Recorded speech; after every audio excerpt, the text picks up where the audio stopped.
Good morning. Good morning, everyone. Dear partners, associate partners, colleagues, thank you for being here and also online. It's really an honor to address some words to you today in these times of challenging times for telcos and also for Europe. So it's really a pleasure to be here today. And it's even more special to be here in Athens, the birthplace not only of democracy, but also the collaboration, the dialogue, and all these efforts to become better and better. So thank you. And as AI is one of sorry, I will take this from here. As AI is one of the leading topics for today, I also played with AI, and I asked help to create an image that could capture the spirit of our gathering here today. And I think, well, the result is not perfect, but I would say it's not bad. So I think we have here a potential tool to improve our lives and our businesses, and it could capture the challenging context that we are living here. Of course, it made one or two errors, but anyway, the text was also produced by the AI tool that I used, and I think that we can learn from the ancient spirit of Athens and these old thinkers, and maybe we can get even more inspired to be more innovative in the future.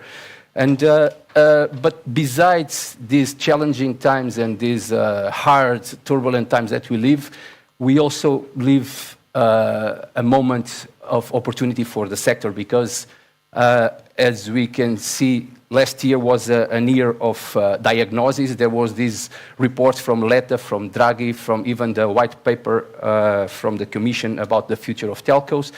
It was analysis, and some alarms were rang, and it was noticed that the problems that the sector is facing here in Europe, it's a fragmented market, a lack of scale, there is over-regulation comparing to other areas of the world, and these have impacts in investment and in innovation. And it was also recognized officially, not only by the telcos, but by the stakeholders, that telcos are vital for the twin transition of Europe, of the countries, for the digital sovereignty, and for the competitiveness of Europe. So now the scene is set. Everybody is aware of the importance of the telcos.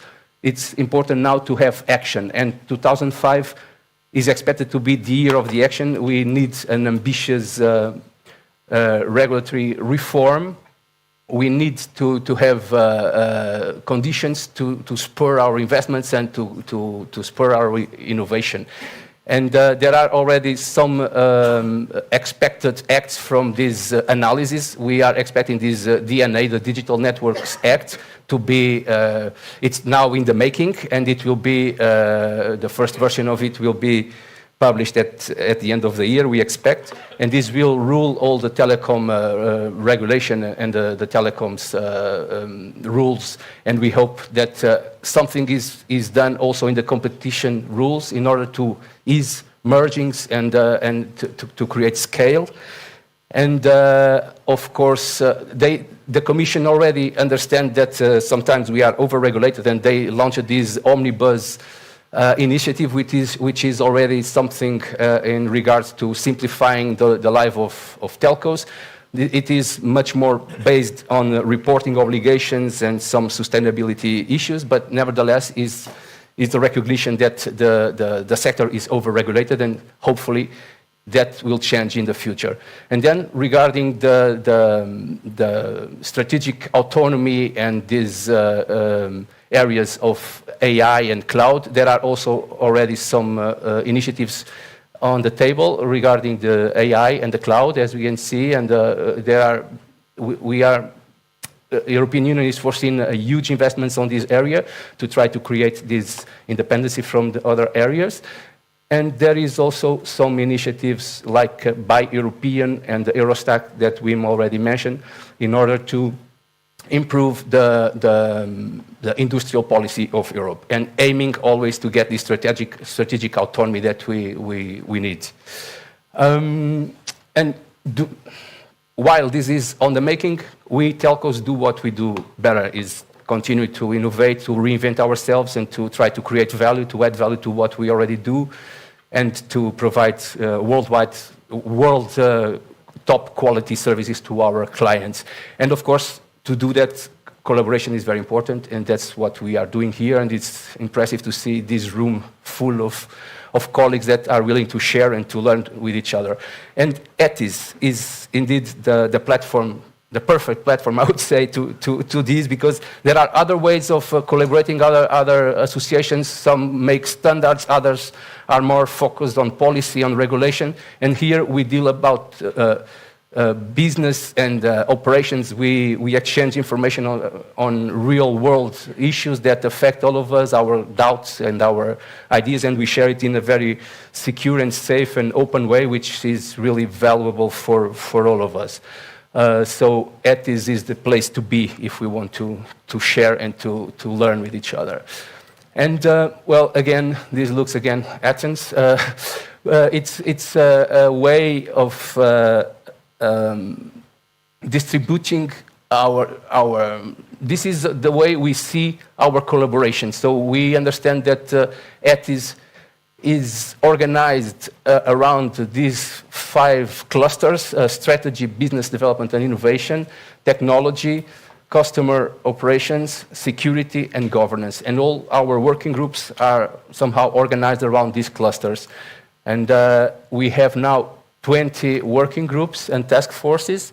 As you see, I won't read them all. You should know them. But in any way, this slide wants to organize them around these pillars that I mentioned before.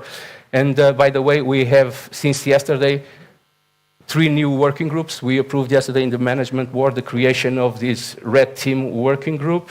The other one is the Young Visionaries Initiative. It will be a continuous effort in order to get new ideas from new blood in our companies. And the other one is the Quantum, which should be Quantum Resilience, Security and Architecture Working Group, also approved yesterday in our meeting. So we continue to look at what is strategic for us, and we see the needs from the members, because this is a members-driven association, and we see what is relevant, and we try to adapt and to suggest conditions for us to intervene in these areas. So here they are, the 3 working groups. And I'm happy to see that ETIS continues to grow, and we have 2 new partners since last year, Telia Estonia and Yetel Bulgaria. I think they are also already in the room. Welcome. And besides growing in partners, we are also growing in supporting parties, and since last year we have 9 new ones. Also welcome to all of you, and thank you for joining us. And all of these represents not only growing by itself, but it means that we have more capacity and more expertise among us, which is valuable, of course. So now we have 25 supporting parties and 32 parties, as we saw in the previous slides. So now we can enter a little bit in the main themes of our gathering here. And according to this pre-gathering webinar that we made a couple of weeks ago, a very interesting one, by the way, it was it had around 60 participants, if I'm not mistaken. It was very interactive and very interesting, and we tried to understand what was the impact of AI in our businesses and what are the thoughts of the community about resilience and also exploring new markets. And I will show you a couple of slides only with the results of the survey that we did. And so in terms of AI impacting the companies and in our own jobs, the majority identified efficiency, operational improvement, and customer satisfaction and customer experience, and increase of revenues as the main areas of impact of AI in our companies. In terms of challenges for telecoms to be resilient, the results show that cybersecurity threats are in the first place, of course, and the hybrid wars, secondly, and thirdly, the natural disasters. And I think in natural disasters are indeed much more common nowadays with all the climate change and these radical happenings, big rains and wildfires, and also it's not a natural disaster, but also energy blackouts, as we've seen recently in some countries. In terms of opportunities for telcos to explore new markets, the most voted verticals were these ones, so energy and utilities in the first place, and then smart home and healthcare. These are the three main industries identified as the biggest opportunities and potential for telcos to explore. And blocking factors. So it was also another question that we had to respond in this exercise. Blocking factors for entering new markets.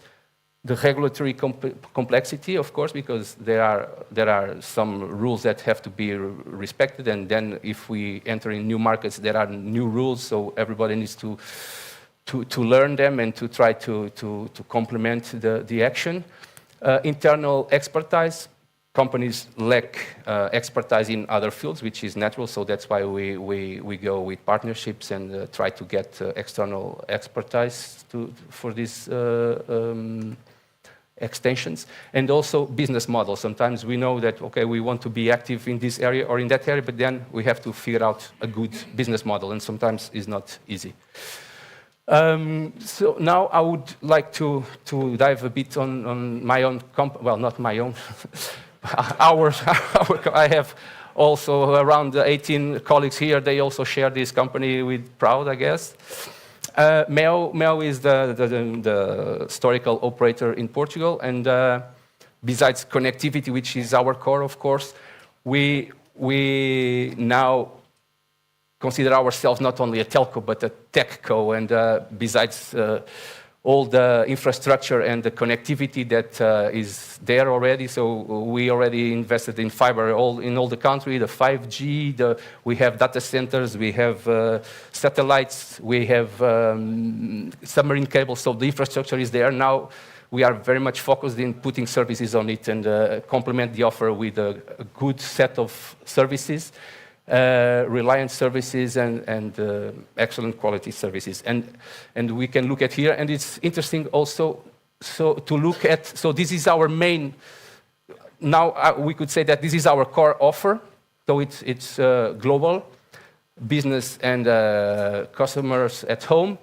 And what is interesting is that we look at here and we see already energy and MEO home services and MEO care, which is health services, and also cybersecurity in the other side, as part of our core offer, which means that first, we are not only connectivity, we are a connectivity and services company, and also some of these new markets and new services are already are mature enough to be part of our core offer. And these offers are supported by these main companies: MEO Energia, MEO, the bigger company, MEO Empresas for the B2B, and ETIS Labs, which is our R&D company, which is also very important for the group because they produce hardware, but also software and solutions. So they are very active. They sell equipment for more than 60 countries worldwide, not only from ETIS Group, but also from other operators. Speaking about diversity, I want to show you this slide just to emphasize that we are really a diverse company. So, of course, we sponsor football national team. By the way, yesterday it was a very good game. We sponsor the Portuguese MEO competition. Surf competition is sponsored by MEO. We also name the biggest arena in Portugal with the MEO brand, and lots of concerts and shows and sports and everything happens there. We also have impact in the society through our foundation with projects regarding inclusion, digital literacy, art and technology, and also through our MEO healthcare company. We also provide healthcare systems plans for our own employers, and we also provide occupational health services to more than 60 companies in Portugal. In terms of content and entertainment, we are also present in music, so we sponsor some of the Portuguese summer festivals, and we do it with a social responsibility mind, because that green one shows that music with sense, I could say, with meaning, means that we provide conditions for all the people with special needs to attend these events with a nice viewing points and with accessibility, etc. We also are active in ticketing. We have this Mel Blue Ticket service that sells tickets for shows and events in Portugal, not only the ones branded with Mel, but all national events. We have Sapo. Sapo portal is our main portal in Portugal. I would say it's a reference. It has already 30 years old.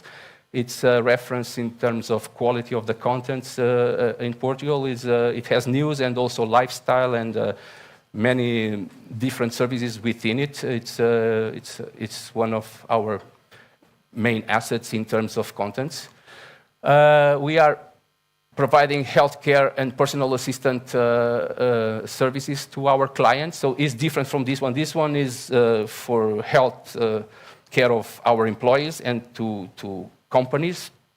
That one is for people, for clients, and they can have compelling health plans and also personal assistance if they need an electrician at home, or even if they want to book a restaurant or to know whatever they need, they have a personal assistant. They just call and they will be provided with information they are looking for.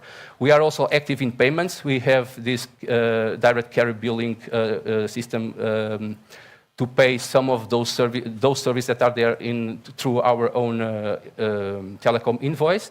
And we also have electronic digital wallet. Cybersecurity, we are also offering this to our clients. It's another area in which we are active. Call centers, we are also active in advertisement. We have this joint venture with other Portuguese telecoms, and we have this special partnership in order to have those advertisements in the recordings. So in the catch-up TV and in the recordings, we managed to have 30-second clips for clients to see, and it is very segmented according to the viewer and to the localization, etc. And finally, we have energy, and we'll jump automatically to the energy slides. So this is one of our main business nowadays. I already spoke about this last year, not in the common session, but in one of the working groups. And I think that there was interest in the room about this business. So we call it Convergence 3.0. Now we combine energy and sustainability with our telecom and tech offers. We call it synergy. We get synergies by combining these two products, and we saw that people at home would value to have this provided by one player. And this is a compelling offer because it's 100% renewable sources. It's very easy to adhere. It's 100% online. We serve B2B and B2C clients. We have two tariffs, a fixed one and a dynamic one indexed to the Iberian market. It's updated hourly, and then the clients who subscribe that service have an app that they will see exactly where is the price of the energy, and then can adjust their consumptions. We use solar panels, and we also sell them with special conditions. And the solar panels, the energy produced is for own consumption, and the surplus is sold back to the grids. And since last year, so this is new compared to last year. So we also have electric mobility. With national coverage, people can charge their cars using the 6,000 outlets existing in the Portuguese network. And of course, this is all used through a Mel app and a card. And what is interesting is this synergy and this bundle. So we can add energy to any telecom package that we already sell, and we can adapt. We can make it with all these configurations, with TV, with internet, with mobile cards. And this is very convenient for the clients. It represents savings because there are special tariffs for mail clients. It's simplicity because it's like one-stop shopping. But we provide two different bills, one bill with telcos and one bill with energy. This is an obligation in terms of regulation, and is also a nice way to avoid bill shocking and stuff like that. So they have clarity, simplicity, information in different invoices, one from mail telecommunications and one from mail energy.